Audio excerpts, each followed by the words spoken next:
Hi, నేను మీ compiler genius 365ని.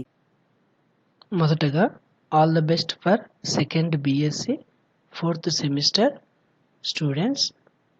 So ఈ వీడియోలో ఊప్స్ యూజింగ్ జావా సబ్జెక్ట్ యొక్క ఇంపార్టెంట్ క్వశ్చన్స్ చూద్దాం. సో ఇక్కడ ప్రోగ్రామింగ్ లాంగ్వేజెస్ మీరు ఎప్పుడైనా ఎలా చదవాలి అంటే టాపిక్ డిస్క్రిప్షన్ రాసి సింటాక్స్ రాసుకొని ఆ సింటాక్స్ తర్వాత ఎగ్జాంపుల్ కూడా రాస్తే మనకు ఖచ్చితంగా పాస్ కంపల్సరీ అవుతాము. సో మొదటగా యూనిట్ 1. సో ఇందులో మనకి ఫీచర్స్ ఆఫ్ జావా, అలాగే కొన్ని టర్మ్స్ ఉన్నాయి. అవి ఏంటంటే జేడీకే, జేఆర్ఈ, జేవిఎం. అలాగే మనకి ప్రతి ప్రోగ్రామింగ్ లాంగ్వేజెస్లోనూ కొన్ని స్టేట్మెంట్స్, ఇవి మనకు చాలా important. Conditional statements, loop statements, break, continue statements in Java. అలాగే నెక్స్ట్ పార్ట్ నుంచి మనకి operators and types of operators very important. అలాగే arrays and types of arrays with example, accepting input from the keyboard. ఇక్కడ మీకు black colour, orange colour రెండు కనిపిస్తున్నాయి. Black colour వచ్చేసి maximum SA questions రావడానికి మనకు ఛాన్స్ ఉంటుంది. ఆరెంజ్ కలర్ వచ్చేసి షార్ట్ ఆన్సర్స్ రావడానికి ఛాన్సెస్ ఉంటాయి.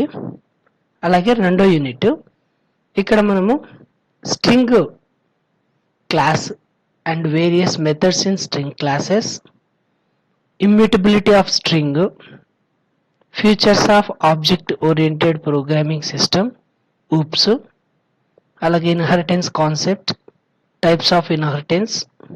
సో రెండు కీవర్డ్స్ ఉంటాయి మనకి, సూపర్ అండ్ దిస్ కీవర్డ్, దాని యొక్క ఇంపార్టెన్స్. అలాగే constructors and types of constructors, access specifiers. ఇక్కడ కూడా మీకు ఆరెంజ్ కలర్లో ఉన్నవి షార్ట్ ఆన్సర్స్ రావడానికి ఛాన్సెస్ ఉంటాయి, బ్లాక్ కలర్లో ఉన్నవి ఎస్ఏ రావడానికి ఛాన్సెస్ ఉంటాయి. అలాగే మూడో unit, in this unit so will learn the polymorphism, overloading versus overriding. ఇది మనకి ఎక్కువగా షార్ట్ ఆన్సర్ రావడానికి ఛాన్స్ ఉంటుంది.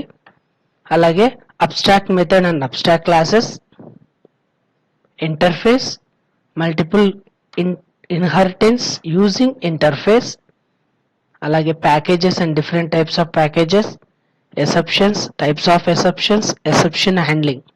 సో ఎసెప్షన్ హ్యాండ్లింగ్ అంటే మనము ఎసెప్షన్ హ్యాండ్లింగ్ మెకానిజమ్స్ అన్నమాట. ట్రై, క్యాచ్, ఫైనలీ బ్లాక్ గురించి మనం ఎక్స్ప్లెయిన్ చేయాల్సి ఉంటుంది. అలాగే fourth unit, so stream, creating a file using file output stream and reading data from file using file input stream. So ఇక్కడ మనకు zipping and unzipping file very important. ఇది మనకి short answers రావడానికి ఛాన్సెస్ ఉంటుంది. అలాగే థ్రెడ్స్ నుంచి మనకి what is a thread, use of threads, applications of threads. అలాగే థ్రెడ్ క్రియేషన్స్. సో థ్రెడ్ క్రియేషన్స్లో మనకి 2 టైప్స్ ఉంటాయి. 2 విధాలుగా మనం థ్రెడ్ని క్రియేట్ చేయొచ్చు. సో ఒకటి రన్నబుల్ ఇంటర్ఫేస్ యూజ్ చేసుకొని, ఇంకొకటి థ్రెడ్ క్లాస్ని యూజ్ చేసుకొని. అలాగే థ్రెడ్ లైఫ్ సైకిల్ ఇంపార్టెంట్ మనకి. సో షార్ట్ ఆన్సర్స్ రావడానికి మనకి థ్రెడ్ ప్రియారిటీస్, డీమాన్ థ్రెడ్స్, ఇవి మనకి 4th యూనిట్ నుంచి వచ్చే క్వశ్చన్స్. అలాగే unit 5 applets, use of applets. So creating applet. So creating applet అంటే మనం కంపల్సరీగా ఎగ్జాంపుల్ కూడా నేర్చుకుని వెళ్ళాలి. అలాగే Java database connectivity, JDBC. So stages అంటే మనకి ఇక్కడ కనెక్షన్స్ సంబంధించి, అంటే డేటాబేస్కి ఎలా కనెక్ట్ చేస్తామనేసి మనకి 5 స్టేజెస్ ఉంటాయి. సో ఆ 5 stages, register driver, connecting to the database. So ఇవి మనము 5 స్టేజెస్ అనేటివి కంపల్సరీ ఇక్కడ మెన్షన్ చేయాలి. వీలైతే మనము ఒక ఎగ్జాంపుల్ కూడా నేర్చుకోవాలి. అలాగే using JDBC, ODBC bridge driver to connect Oracle database. So Oracle database అయినా అవ్వచ్చు, మైఎస్క్యూఎల్ డేటాబేస్ అయినా అవ్వచ్చు. మీరు ఏదో ఒక డేటాబేస్ అయితే నేర్చుకోవాలి, మైఎస్క్యూఎల్ ఆర్ ఒరాకిల్. అలాగే stored procedures and callable statements. Thank you for watching. Please subscribe for more videos.